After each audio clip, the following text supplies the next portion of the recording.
y sus tweets, y le pido a don David que nos grabe, porque con eso voy a darle la bienvenida a dos grandes amigos, a la corresponsal de Sin Censura, Meme Yamel, y por supuesto al gran editor de la Jornada Sin Fronteras y corresponsal de guerra, Jaime Hernández. Comienzo contigo, Meme, ¿cómo te va? Ya mero nos da la tarde, pero te doy los buenos días. Mi Toñito, ¿cómo estás? Pues sí, ya estamos a nada de que nos dé las buenas tardes, pero aquí andamos y le mando un abrazo a toda la familia Sin Censura. Oye, rápido, yo lo he expresado aquí en Sin Censura una y otra vez en público, pero quiero hacerlo también en tu presencia y toda mi solidaridad contigo ante los constantes ataques, amenazas y por supuesto, pues ante el cuestionamiento que te hacen algunos de a veces cambiar de opinión, ¿no? Yo siempre lo he dicho, pues es de sabios equivocarse, yo también he cambiado de opinión tantas veces y bueno, tienes todo mi apoyo, qué bueno que seas parte del equipo de Sin Censura, así que bueno, todo mi cariño, querida Meme. Muchas gracias, Toñito, de verdad, muchas gracias a toda la familia de Sin Censura por todo el apoyo que siempre nos están brindando. No, pues ahí está, eres parte de esta gran familia y también te saludo a ti, Jaime, te saludo en esta muy interesante mañana con tantas declaraciones y pues con tantas tonterías que se plantean en las redes sociales, en Twitter. ¿Cómo estás, querido Toño? Aquí listo, para lo que tú me digas, le mando un saludo a Meme Yamel. Pues, ¿qué les parece que comenzamos con eso, compañeros? De hecho, le voy a pedir a doña Ceci que por favor nos ponga el clip en el que el presidente López Obrador se pitorrea de los tweets de Vicente Fox. Dice que dan risa y que no bosteza uno leyéndolos. Da un panorama al respecto para terminar diciendo que uno de los tweets más chistosones de Vicente Fox es de decir que hacen las cosas con las patas al referirse al Tren Maya, ¿no? Y pues bueno, insiste con que no le tiene odio a Fox, que más bien como que lo ve de menos al pobrecito. Vamos a ver y escuchar esta situación tan interesante y lo platicamos de vuelta con Meme Yamel y con Jaime Hernández. ¿Quieren ver cuál es su estilo? Porque no ha cambiado. Y no sé si genio, pero figura así, hasta la sepultura. Pon ayer sobre qué habló ayer o antier.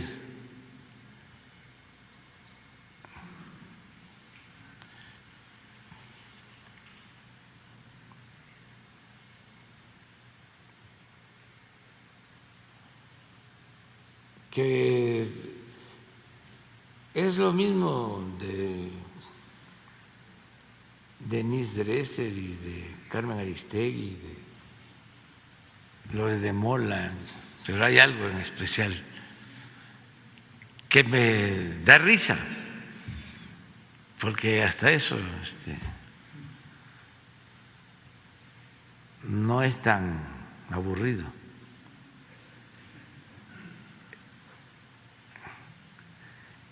No bosteza uno leyendo sus textos.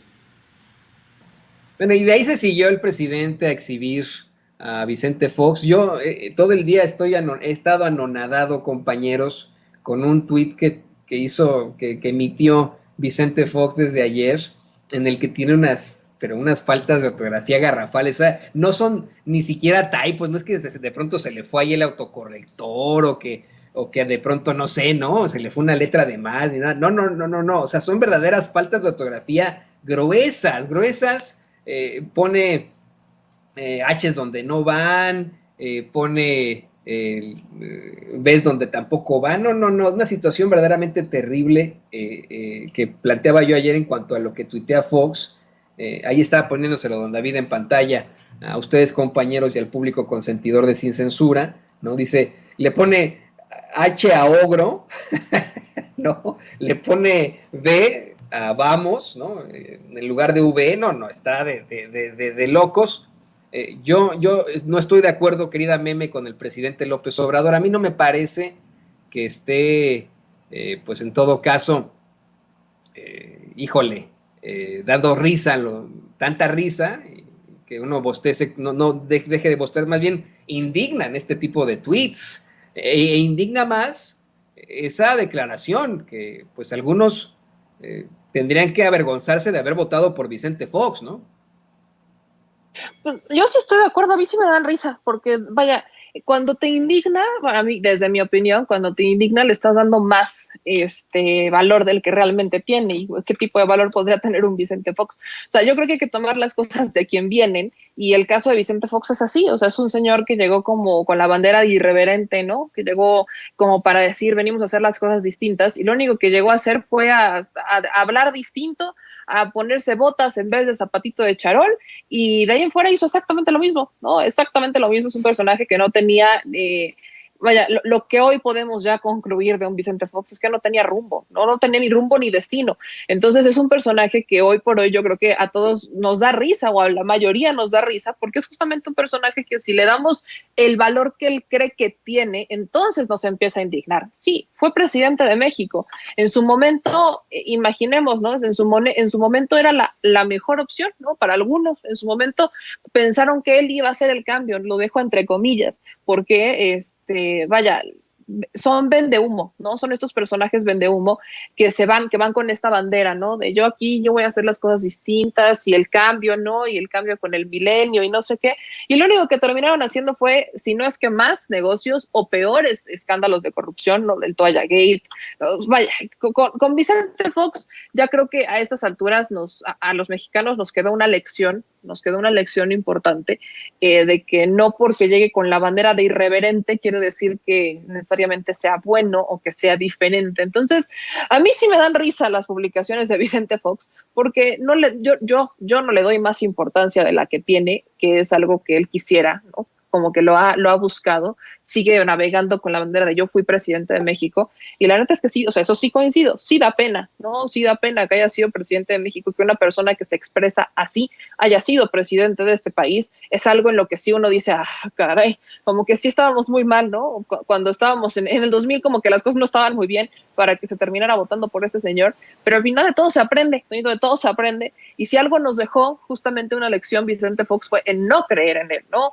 Fue en los chiquillos y chiquillas que al final se llevó financiamientos. Este señor financió con el recurso de Los Pinos, ¿no? Con el recurso que solicitaba para Los Pinos, su rancho, ese rancho del cual dice que él no vive de su rancho, ¿no? Porque no es de él, que es de varios socios. Entonces, es un Vicente Fox que hoy debería de estar más en la farándula y en el basurero de la historia que redactando tweets, pero es la única manera que tiene él como de seguir vigente, y lo que decía hoy el presidente es de, bueno, es que siempre ha sido el mismo, da risa porque no cambia. Entonces, imaginémonos, ¿no? No cambia este personaje y quiere seguir vigente en la política mexicana. Bueno, pues ya dependerá de nosotros si le permitimos que siga vigente en la política mexicana, o si ya lo vamos mandando a donde debería de estar desde hace muchos años.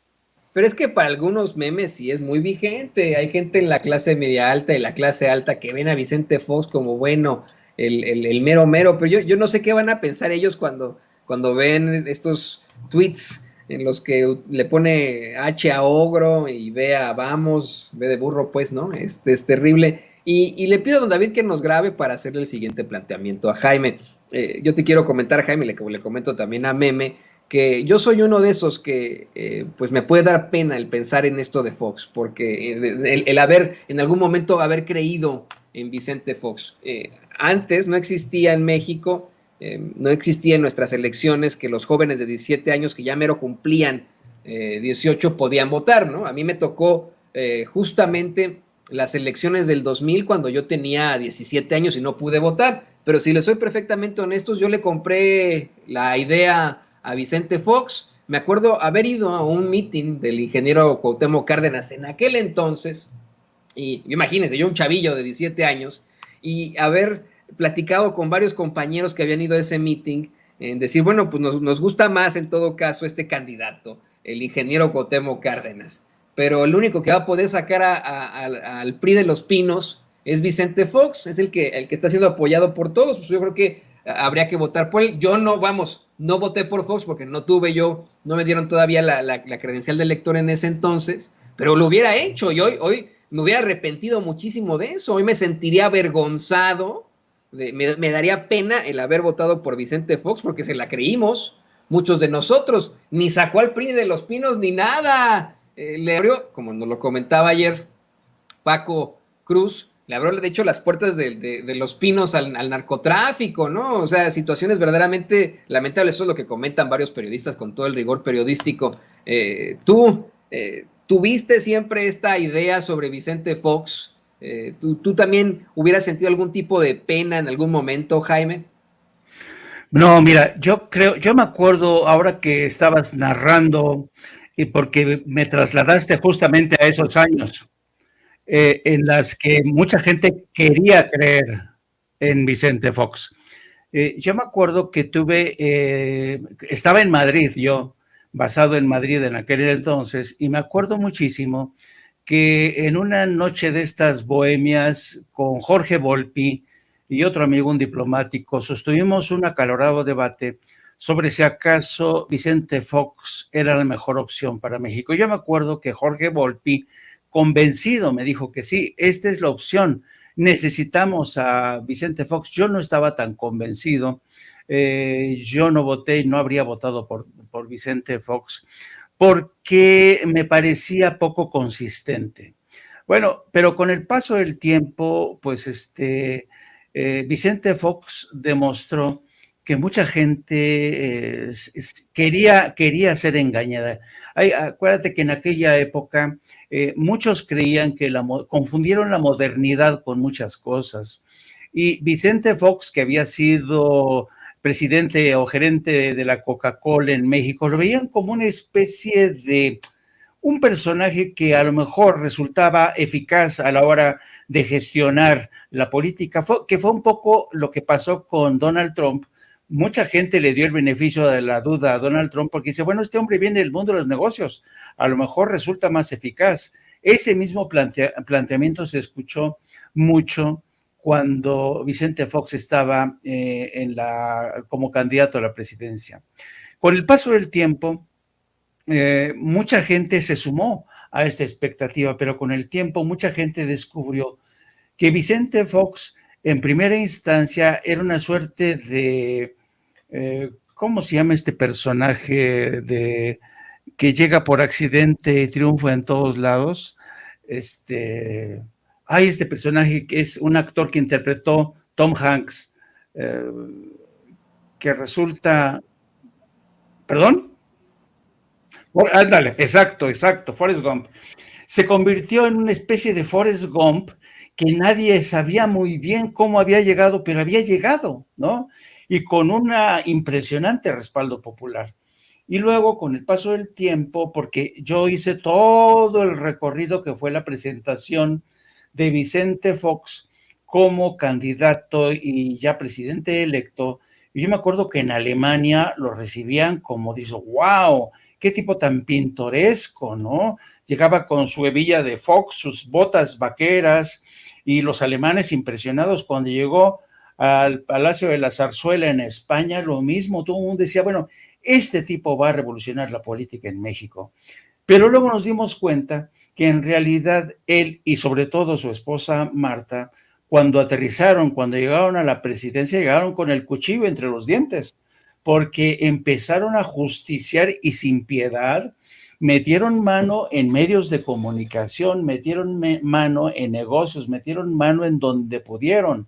El robo que perpetraron, sobre todo los hijos de Marta, hasta el esposo, el señor Viviesca, fue escandaloso, con lo cual yo creo que Vicente Fox se merece no solamente pasar a la historia como uno de los peores presidentes que hemos tenido, como un fallido experimento de transición a la democracia, sino para que veas, Toño, que a veces las democracias se equivocan, porque no podemos dudar que Vicente Fox fue electo legalmente como presidente, pero después se transformó realmente en un déspota, en un ladrón de 7 suelas. Así es que la autoridad moral de Vicente Fox, por donde lo veas, porque desde el frente intelectual, yo me acuerdo que el pobre infeliz era incapaz de citar un libro correctamente, confundía a Mario Vargas Llosa con Octavio Paz, escribía pésimo, pero eso sí se le daba muy bien llegar con su smoking y su mujer ataviada, sabes, como una princesa rusa, a los grandes banquetes a la que le invitaban los banqueros, los inversionistas, y finalmente nos dimos cuenta que Vicente Fox venía de ese mundo, del mundo de los banqueros, del mundo de los inversionistas, que no le importaba en absoluto la gente de a pie, los pobres que había en México, y llegó en un afán de recomponer todo el mosaico informativo. Hizo una voladora controlada del Excelsior, cortó cabezas de directores, impuso a los suyos, regaló columnas políticas. Ese fue Vicente Fox. Así es que no venga ahora el señor Vicente Fox a dar lecciones de democracia, porque yo no sé qué a estas alturas quién le va a creer a este farsante, a este ladrón que durante sus 6 años empeoró la situación, la hizo más miserable para la mayoría de los mexicanos. Para mí, Jaime Meme, la verdad es que siempre ha sido Vicente Fox lo mismo que Donald Trump. Siempre, siempre. Incluso cuando le mentó la madre a Trump, se pusieron al nivel, pues, los dos. A mí no se me olvida, por ejemplo, en estas pifias, cuando le llamó a José Luis Borges, ¿no? No sé si se acuerdan. Dijo, cómo me dio coraje a mí en ese entonces también. Dije, pero qué bárbaro. Qué barbaridad. Pero bueno, ese fue el presidente que tuvimos y pues ni modo. Pero fíjense, creo que hemos tenido todavía presidentes peores, ¿sí? Le pido a don David que nos grábenos por favor, don David. Fíjense, hoy en la mañanera el presidente López Obrador insistió que ahora con lo de García Luna, pues continúa callado Felipe Calderón. Y hay tantas cosas alrededor de Felipe Calderón, ¿no? Hay tantas situaciones que no nos dejan más que pensar que es tal vez el presidente más malvado y nefario que hemos tenido los mexicanos. Tan solo con hablar de las puertas del infierno que nos abrió a todos los mexicanos con su supuesta guerra, tan solo al hablar precisamente de García Luna, y cada vez que se le menciona este caso, este tema, a los ultraconservadores, a los ultraderechistas, de inmediato saltan Meme. Ayer que Epigmenio Ibarra, el periodista y productor Epigmenio Ibarra, gran lobo rampante del Grupo 6, esa nada más me la sé yo, pero el Grupo 6, del Grupo Scout 6, ayer que Epigmenio Ibarra le planteaba precisamente la destrucción de México a manos de este par de pillos de Felipe Calderón y de García Luna a Ciro Gómez Leiva, pareció, y te ofrezco disculpas por el siguiente comentario, pero pareció que le pusieran un cohete en el culo a Ciro Gómez Leiva y de inmediato se prendió y empezó a gritonear para defender a García Luna, a Calderón. Esto fue mencionado precisamente por el presidente López Obrador hoy en la mañanera y hizo unas cuestiones, bueno, además hizo unas cuestiones extremadamente duras el presidente al gobierno de los Estados Unidos, el Poder Judicial acá en los Estados Unidos. Vamos a ver esta declaración que estuvo muy, muy fuerte y la comentamos en unos momentos más, compañeros. Entonces, ahora con lo de García Luna, se ha quedado callado, y no solo él, sino los que lo apoyaron y trabajaron con él y le ayudaron. Me llama la atención que cuando sale el tema de García Luna, Ciro Gómez Leiva y otros se enojan. ¿Dónde está la capacidad para rectificar? ¿Por qué la autocomplacencia? Y el gobierno de Estados Unidos tiene que decidir sobre esto.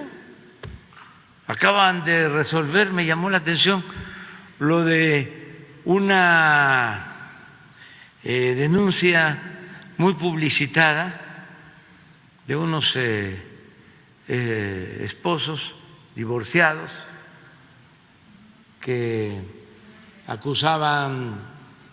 la señora acusaba de maltrato y bueno, ya resolvieron los jueces, pero todo el proceso creo que tardó 6 meses. O sea, el proceso judicial. Y lo de García Luna ya lleva años. Está rarísimo. ¿Qué no tienen información? Va a decir Johnny Depp, querida Meme, este será el día en el que recordarás que el capitán Jack Sparrow fue mencionado en la conferencia de prensa mañanera. No, bueno, se refiere obviamente es una referencia muy de la cultura pop, en efecto, muy chistosón, pero el presidente López Obrador cuestiona que en cuestión de 6 meses, vale la redundancia, se resuelve acá en Estados Unidos el caso de Amber Heard y su ex esposo Johnny Depp, y lo de García Luna ya lleva años. Dijo que está rarísimo y preguntó si no tienen información o por qué tanto tiempo. Esto precisamente al hablar de lo que te planteaba Meme, lo que te planteaba también Jaime, sobre pues cómo es que el tema está como escondido, ¿no? No lo mencionan, pero para nada en los medios de comunicación tradicionales. Y cuando se menciona, bueno, como si les prendieran un cohete en el culo, así como ocurrió con Ciro Gómez Leiva ayer en esta conversación que tuvo con Epigmenio Ibarra, ¿no? Pues es que hay que partir por, bueno, no es lo mismo, ¿no? Este caso de Johnny Depp y Amber Heard fue de 6 semanas, es más, no fue en 6 meses, fueron 6 semanas que duró el juicio.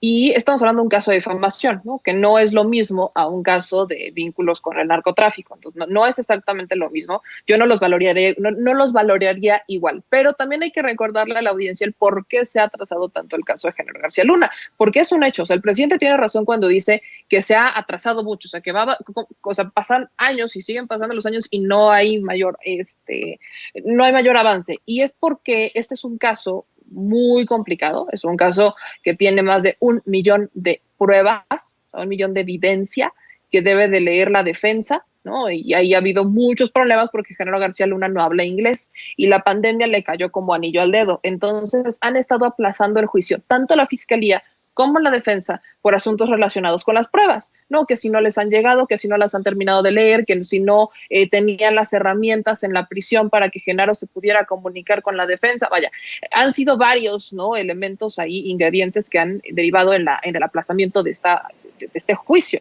¿no? Porque ya se han dado varias audiencias preliminares en donde, pues, la defensa, ¿no? Ha buscado incluso hasta conocer la identidad de quienes van a ser los testigos y el jurado. La fiscalía ha buscado, ¿no? Que el juez bloquee esto, ¿no? Que sea una identidad restringida, que no se conozca la identidad de los testigos de la fiscalía hasta que se presenten y que no se conozca la identidad de los juzgados, más bien del jurado, porque vaya, estamos hablando de un personaje que tiene los recursos económicos, políticos y materiales para desaparecer a los testigos y desaparecer al jurado si es que no le conviene. Entonces, es un asunto complicado, pero sí se ha tardado mucho. En eso tiene toda la razón el presidente cuando dice se ha tardado mucho.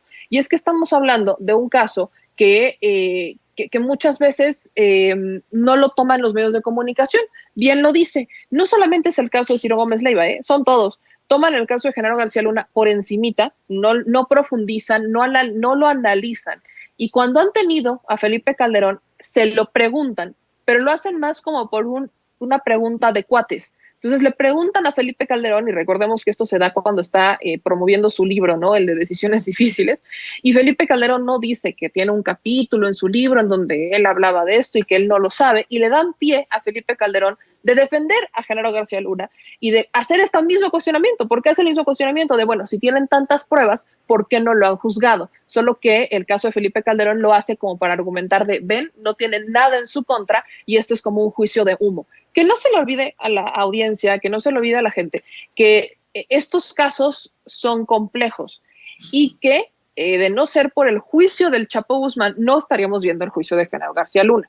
Porque en el juicio del Chapo Guzmán, que sí tuvo varias audiencias previas, pero que el juicio fue rápido, en estas audiencias se hablaba, ¿no? Y en este juicio es cuando empiezan a salir los nombres de los expresidentes en México. Sale el nombre de Felipe Calderón, sale el nombre de Enrique Peña Nieto, sale el nombre de Genaro García Luna, o sea, salen los nombres de todos estos personajes por haber recibido dinero de el Chapo Guzmán y recibir dinero del narcotráfico. Entonces, de no ser por ese juicio, no tendríamos, hay que ver qué es lo que va a pasar, ¿no? En cuanto a la parte legal de Genaro, porque qué otro regalito nos va a dejar, ¿no? Yo sí estoy en ascuas por saber qué otros nombres van a salir en el juicio de Genaro García Luna, porque va a haber testigos, va a haber movimiento, vamos a ver que ahí se va a destapar una cloaca, y de cierta manera yo creo que la prensa no quiere tocar el tema porque muchos podrían salir embarrados. Hay también que recordar que la prensa en aquellos tiempos, en los tiempos de la administración de Calderón, se manejaba al son que le tocaba a la presidencia, ¿no? Pues en este caso Felipe y Genaro García Luna. Ellos mandaban los boletines, ellos les decían a dónde ir, ¿no? Ahí está el ejemplo del caso del montaje donde participa Televisa y Loret de Mola. O sea, estamos hablando de un contexto en donde la prensa fue cómplice de una administración que armaba casos, que fabricaba detenciones o fabricaba paseos, que fabricaba criminales, y todo para proteger al cártel de Sinaloa, ¿no? O sea, hay que entenderlo, que buscaban, ¿no?, justificar la guerra contra el narcotráfico, fabricando incluso delitos, y todo lo hacían para limpiar al cártel de Sinaloa. Entonces, este juicio yo creo que nos va a dejar con muchas nuevos testimonios, con destapar una cloaca que aquí en México se quiere mantener muy calladita, y del cual, pues sí, podría haber muchos periodistas y muchos empresarios y muchos medios de comunicación en general que podrían ser hasta cómplices de estas tramas en las que participaban Felipe Calderón y Genaro García Luna para proteger al cártel de Sinaloa, en este caso al Chapo Guzmán.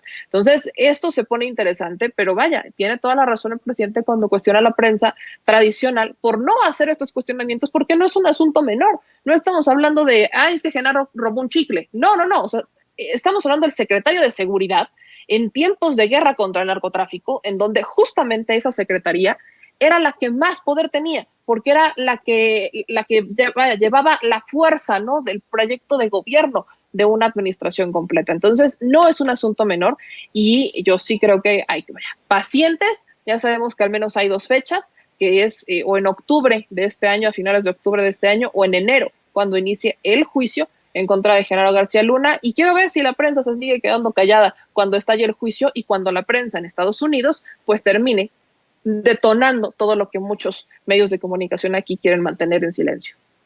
Meme me están pidiendo miembros del público consentidor de Sin Censura que te ofrezca disculpas por haberte dicho lo que le ocurrió a Ciro Gómez Leiva tan pronto le tocaron el tema de Felipe Calderón y de García Luna. Tiene usted razón, público consentidor, te ofrezco disculpas, Meme, si mi lenguaje fue muy perdulario. Lo voy a decir sin que suene, sin palabrotas, con palabras pues que son reales, en efecto, y de hecho le pido a don David que nos grabe. Te hago el mismo planteamiento, Jaime, pero ya sin palabrotas. En efecto, para muchos comunicadores, el hecho de que de pronto se mencione el nombre de Genaro García Luna o de Felipe Calderón en un contexto negativo, como Ciro Gómez Leiva, es como si les pusieran un fuego artificial en el recto. ¿Así está mejor a los que critican? Bueno, espero que sí. ¿Tú qué opinas de esto, querido Jaime?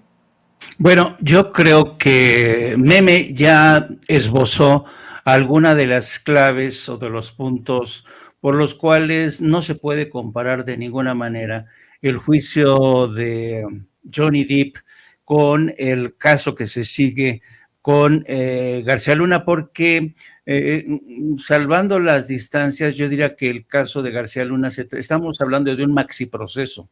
¿Por qué es un maxi proceso? Porque se trata no solamente de García Luna. Lo que se va a poner en juicio, lo que se va a poner en tela de juicio es a todo un sistema político que se sustentó en los acuerdos con el narcotráfico, particularmente con los cárteles de los Beltrán Leiva y con el cártel de Sinaloa.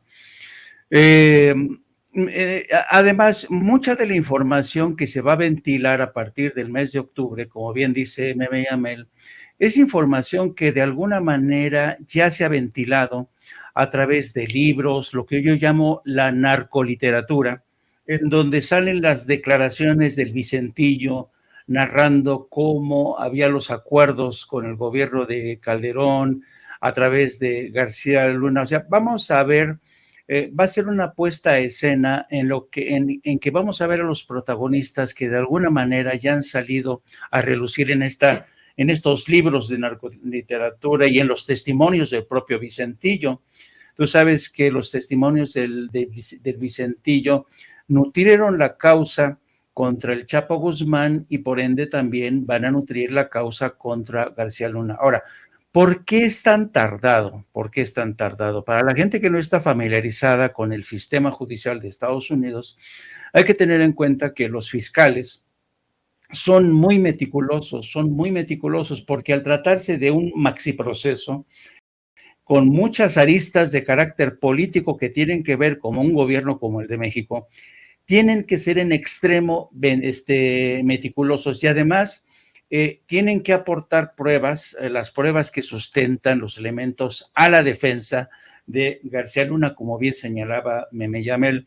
Y esto lo han retrasado el tema de la pandemia, el tema que ha dificultado, por ejemplo, entrevistar a ciertos presos que han decidido cantar en contra de García Luna para sustentar la acusación. Y luego es un trabajo, la verdad, muy engorroso porque son miles de documentos que tienen además que pasar por la traducción y tiene que ser una traducción fiel de estos documentos. Yo no sé si ustedes se acuerdan, querido Toño, del proceso que se siguió contra Shenli Yegon.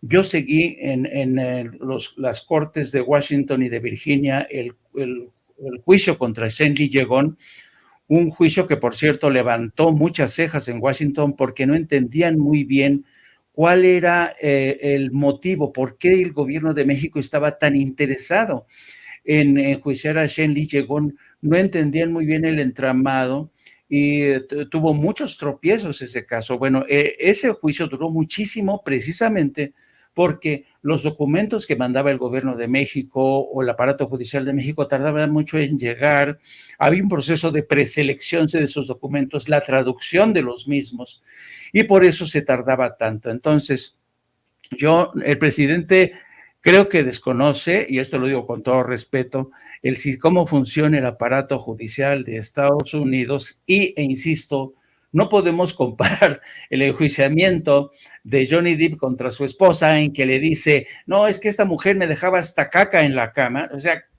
no puedes comparar eso con un juicio como el de García Luna, donde se detallan los nexos que tenía con el cártel de Sinaloa, cómo Felipe Calderón estaba enterado. En fin, mejor esperémonos, vamos a esperarnos, porque si todo funciona como está previsto, a partir del próximo mes de octubre se va a empezar a ventilar esto y créeme, esto va a ser una continua tormenta de informaciones, de testimonios y nos va a tener bastante entretenidos. Definitivamente, yo también les quiero decir que estoy de acuerdo con ustedes, me han convencido, compañeros, totalmente, ¿no? A mí me parece indignante los tiempos en los que se han desarrollado este megajuicio, este maxi proceso como Jaime le llama, pero tienen toda la razón, hay tanto que aportar y cada vez se habla de más pruebas y más pruebas y más pruebas y tiene que quedar esto completamente resuelto en tiempo y forma, pero hay que tener paciencia, tienen ustedes toda la razón. Ya para cerrar, y le pido a don David que nos grabe, quiero analizar esta declaración con ustedes, compañeros, una declaración que hace Carlos Pozos en la conferencia de prensa mañanera. Carlos Pozos ha sido discriminado por muchos medios de comunicación tradicionales, por sus representantes, pero yo sí lo recuerdo del trabajo periodístico hace tiempo, ¿no? Yo sí recuerdo haberlo visto en varios medios. A mí me tocó, de hecho, hacer un seminario de actualización periodística con muchos otros reporteros hace muchísimos años, al que precisamente asistió también Carlos Pozos, Lord Molécula, y hoy hace una declaración extremadamente fuerte, que pues puede cuestionarse, pero pues él dice que esto fue lo que ocurrió. Dice que le ordenaron a él, le mandaron entregarle a López Dóriga un chayo, imagínense usted, en la cumbre de la PEC, ahí en Chile. Esto fue lo que dijo Lord Molécula en la conferencia de prensa mañanera. Me parece que son palabras muy, muy fuertes.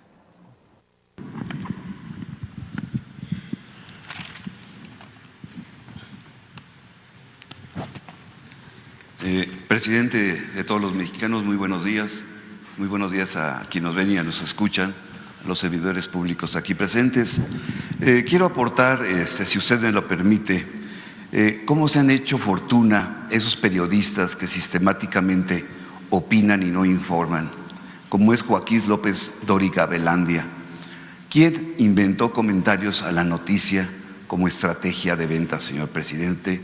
Y le vendió mucha publicidad en los gobiernos neoliberales, al IMSS, a la Secretaría de Marina y a los gobiernos de los estados, e hizo fortunas de este periodista. Y quiero comentarle, presidente, que yo en 1999, en la cumbre de la PEC en Santiago de Chile, en el Hotel Asturias, en la habitación 319, me encargaron llevarle su chayo en dólares a este periodista que se dice tan pulcro y tan limpio. Y bueno, esto quiero recordarle a todos los jóvenes el reportaje publicado el sábado 26 de diciembre del 2015, redactado por Genaro Villamil, y que tituló López Dóriga cuando el micrófono tiene precio, donde en la portada se muestra un cheque por 464,442.59 pesos del gobierno del Estado de México con fecha 20 de mayo del 2012. El reportaje narra el pleito inmobiliario entre María Asunción Arumburuzabala y la familia del conductor estelar de ese entonces de Televisa, Joaquín López Dóriga Belandía. Ahí, la poderosa empresaria María Asunción puso al descubierto las presiones e intentos de extorsión que, según ella, ejerció en su contra los esposos López Dóriga.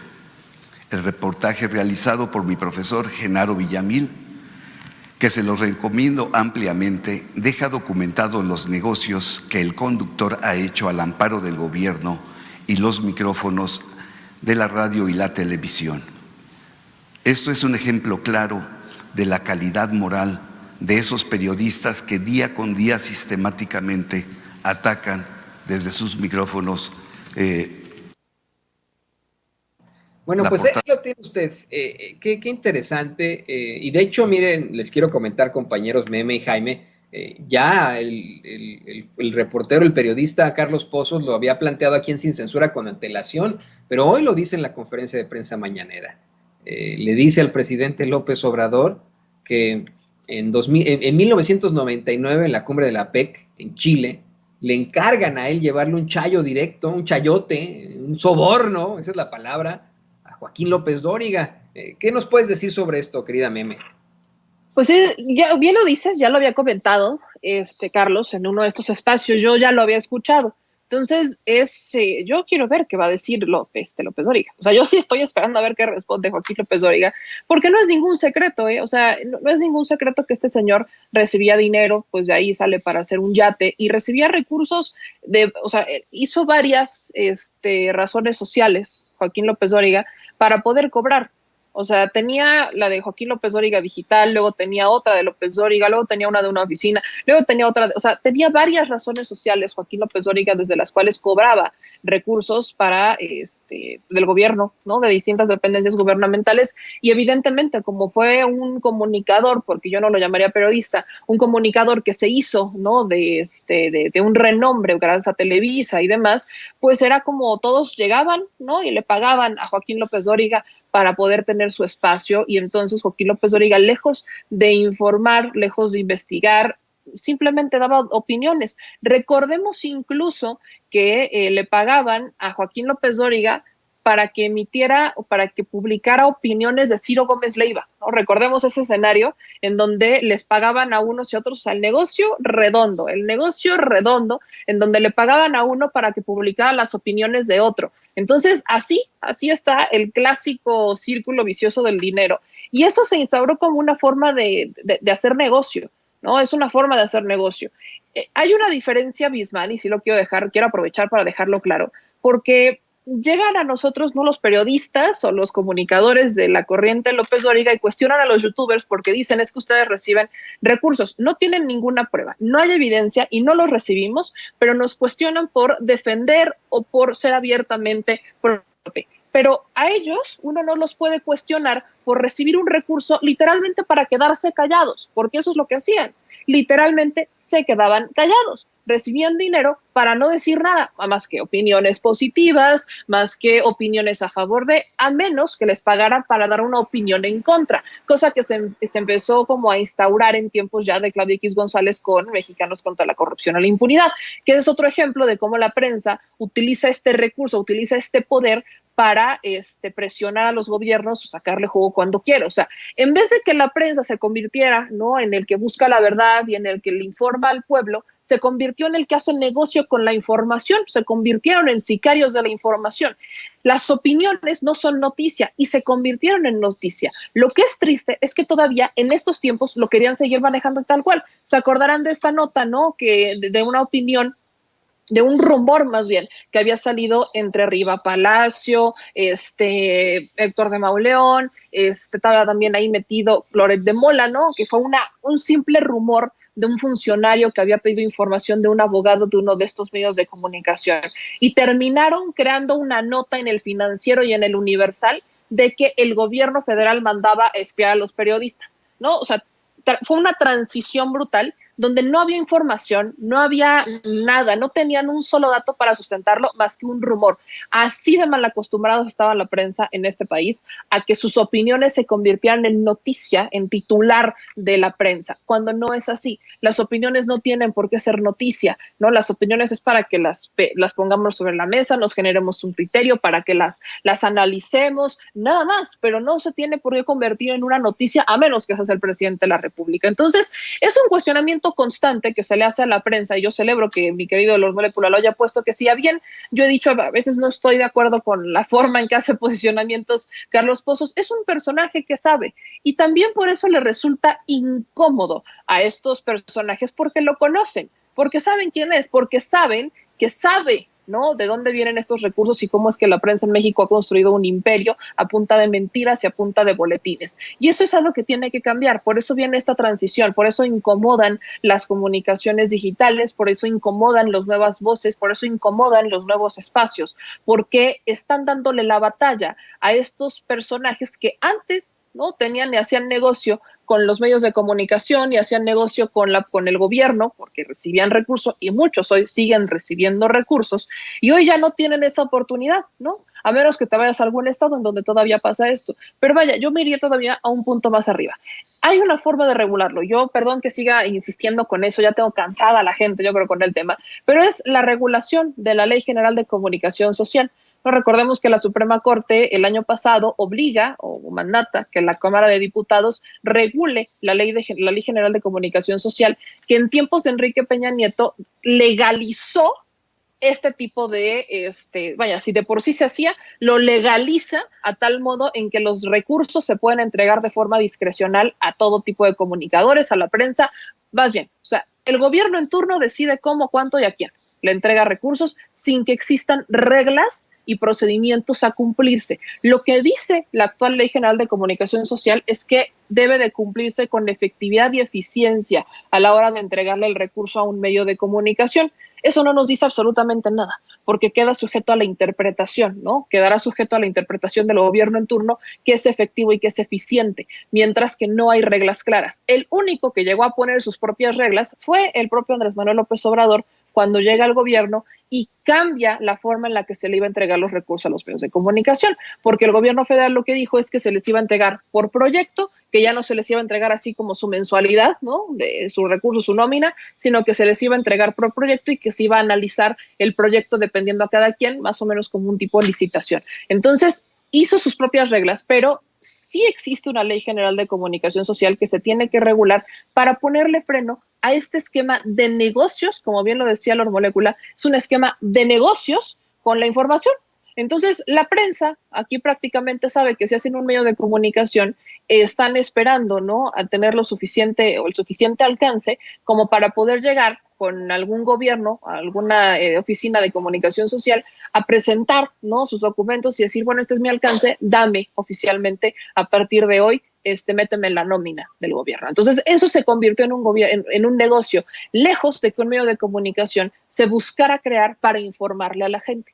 ¿no? Entonces, ahí creo que los ciudadanos también tenemos gran parte del poder en este momento, porque vaya, voltemos a ver el caso de otra de las grandes, y lo digo entre comillas, comunicadoras que recibía recursos, Adela Micha, que hoy por hoy ya no está en el Heraldo, ¿no? Ya no está dentro de este medio de comunicación, ahora ya es una youtuber más, como todos nosotros, y volteamos a ver estos personajes que llevaban, ¿no? Como el gran estandarte de medios de comunicación y que ya están empezando a perder espacios en la televisión o en el radio o en la prensa escrita, ya no están teniendo este rating que antes tenían o que alguna vez tuvieron, y eso es gracias a las audiencias, ese es gracias al poder de la audiencia.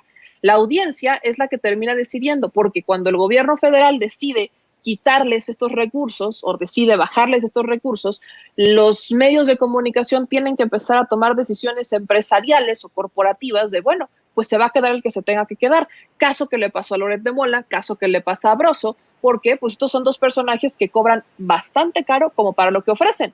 Entonces, no les quedó más que a Loret de Mola y a Broso que convertirse en sicarios de políticos que crearon un medio de comunicación para golpear al gobierno en turno, porque ya no les iban a pagar lo que ellos estaban acostumbrados a que les pagaran dentro de esta prensa, porque ese recurso ya no fluye. Entonces, yo simplemente exhortaría, ¿no?, a los diputados a terminar de ponerle la cereza al pastel en esta Ley General de Comunicación Social, porque así se puede presionar a los congresos locales para que busquen una homologación y que en los gobiernos estatales donde todavía no llega esta transformación, ¿no?, en los medios donde todavía vemos que los gobiernos, ¿no?, siguen dando mucho recurso a la prensa local y que por eso la prensa local no los cuestiona, pues yo creo que solamente así es como vamos a lograr empujar un ajuste, un cambio, y que ya no sea ese chayote el que maneje la información en este país.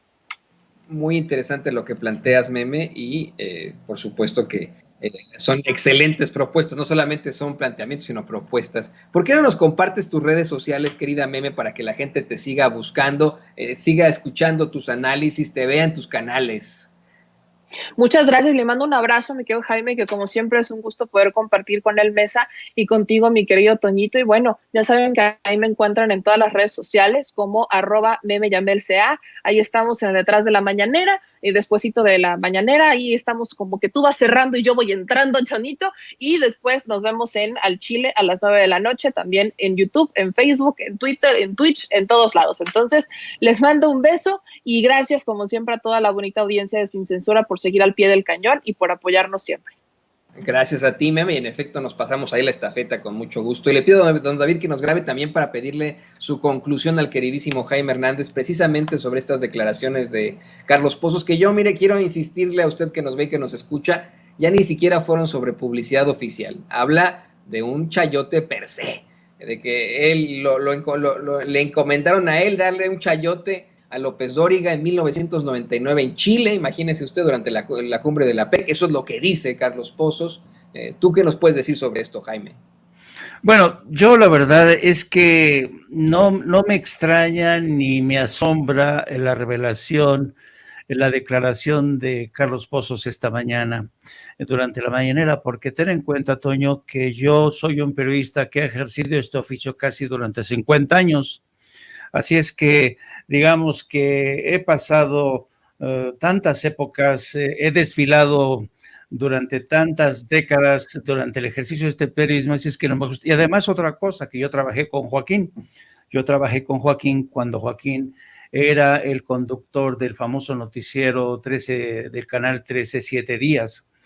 Y para que te des una idea realmente, porque una de las cualidades que siempre ha tenido Joaquín López Dóriga es que siempre ha sido un cínico. Joaquín es un cínico total, y él lo reconoce. Acuérdate que para entender a Joaquín hay que ver de dónde viene Joaquín. Me refiero a su cultura como periodista. Él fue el niño consentido de José López Portillo, un presidente que le llamaba el güero de cariño, un presidente que elevó los niveles de corrupción a niveles nunca antes visto. Y en aquel entonces Joaquín López Dóriga era el consentido, era el niño consentido de Joaquín López Dóriga, y por eso le dieron el noticiario en el Canal 13. Acuérdate que en aquella época, cuando López Dóriga era el conductor de 7 días, la responsable de radio, televisión y cinematografía era Margarita López Portillo, la hermana del presidente. Bueno, por un pispás, porque también Margarita López Portillo era una cosa seria. Se peleó con Joaquín y salió volando por los aires, Joaquín, muchos salimos volando por los aires, y ahí se terminó, digamos, todavía yo después le llevé, poco después de la salida del 13, yo le estuve haciendo un noticiero de radio a Joaquín López Dóriga, y luego ya cortamos, cada quien tomó su camino, yo me fui como corresponsal a Europa, y no volvimos a coincidir sino hasta en un vuelo papal en el año de 1990. ¿Por qué traigo a colación este pasaje de mi historia y la historia de Joaquín? Porque ahí nos reencontramos Joaquín López Dóriga en un vuelo de papal del año 1990, cuando el Papa Juan Pablo II, Carlos Wojtyła, vino a México a invitación de Carlos Salinas de Gortari.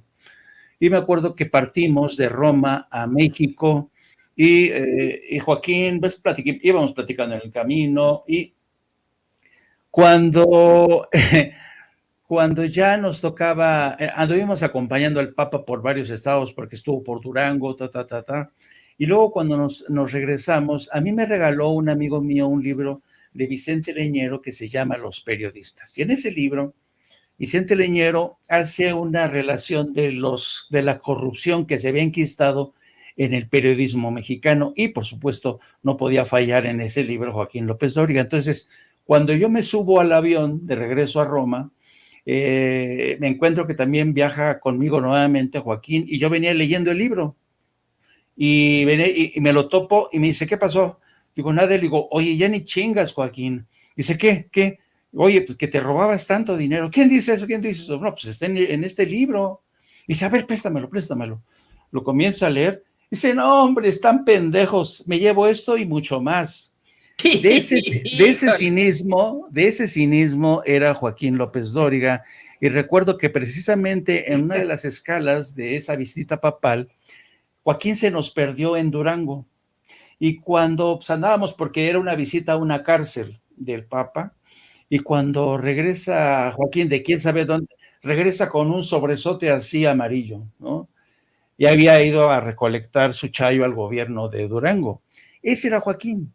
Entonces, Joaquín se enriqueció desde la época imagínate, de José López Portillo, y luego se convirtió en una especie de factotum a lo largo de todas las presidencias. Durante la época, por ejemplo, yo ya estaba como corresponsal en Washington, cuando le tocaba viajar a algún funcionario del gobierno de Enrique Peña Nieto, estaba yo entrevistando a un secretario de Estado, y me interrumpían la entrevista a mí para darle entrada a don Joaquín López Dóriga y su programa de radio o de televisión.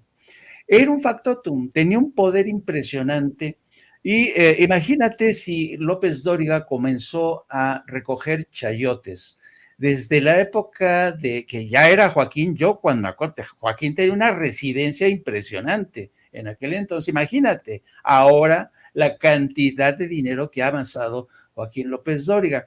Y como decía Meme Yamel, ese tipo de periodismo que pervivió durante mucho tiempo, solamente hay que leer el libro de Enrique Serna que se llama El vendedor de los silencios, en referencia al periodista Carlos de Negri. Ese era el tiempo en que el periodismo, querido Toño, era un periodismo comprado, corrupto. En la redacción de Excelsior, por ejemplo, si tú te metías al baño, abrías una de las puertas del baño y tus compañeros se les estaban tronando con la coca, y recibían dinero directo, o los Cantón Cetina mandaban a amenazar a diputados o a senadores de que si no les daban el chayo, les iban a dar un periodicazo. De ahí viene Joaquín López Dóriga, así es que no me extraña en absoluto. Ojalá que ese tipo de prácticas, ese tipo de corruptelas se eliminen para siempre, pero sospecho que todavía falta algo, querido Toño.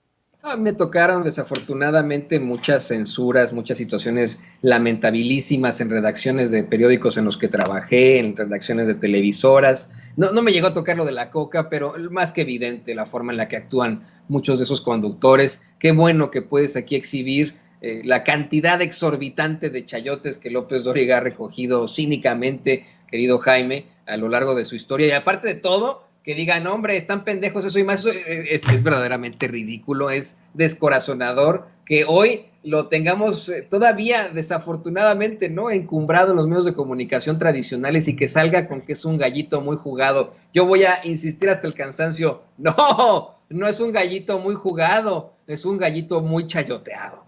Bueno, pues, querido Jaime, ¿por qué no nos compartes tus redes sociales? Ha sido una intervención verdaderamente interesante que se lleva a la gente en estos momentos. Compártenos tus redes sociales, cómo te pueden ver en tus canales, en tus muy interesantes programas. Querido Toño, gracias. Mira, sí, estamos transmitiendo todos los días nuestro programa que se llama precisamente No Apto para Cínicos. Empezamos a transmitir a partir de las 14 horas hasta las 15:30 horas más o menos. También les pido que nos siga a través de nuestras redes sociales, a través de mi cuenta @Jaime Journo y a través de la sección de La Jornada Sin Fronteras del gran periódico La Jornada, donde tratamos temas relacionados con los desplazados, los inmigrantes, el drama de estos éxodos de millones de gentes que huyen de la guerra, del hambre, del cataclismo. Nos pueden leer en La Jornada Sin Fronteras. Y como siempre, muchas gracias, querido Toño, un gran placer compartir mesa contigo y con la gran Meme. Gracias a ti, Jaime, y siempre nuestra admiración por tu muy reconocido trabajo como corresponsal de guerra y ahora y siempre como editor de La Jornada, La Jornada Sin Fronteras. Ahí estamos muy en colaboración, querido Jaime. A la orden. Y bueno, pues grábenos, don David, le quiero ofrecer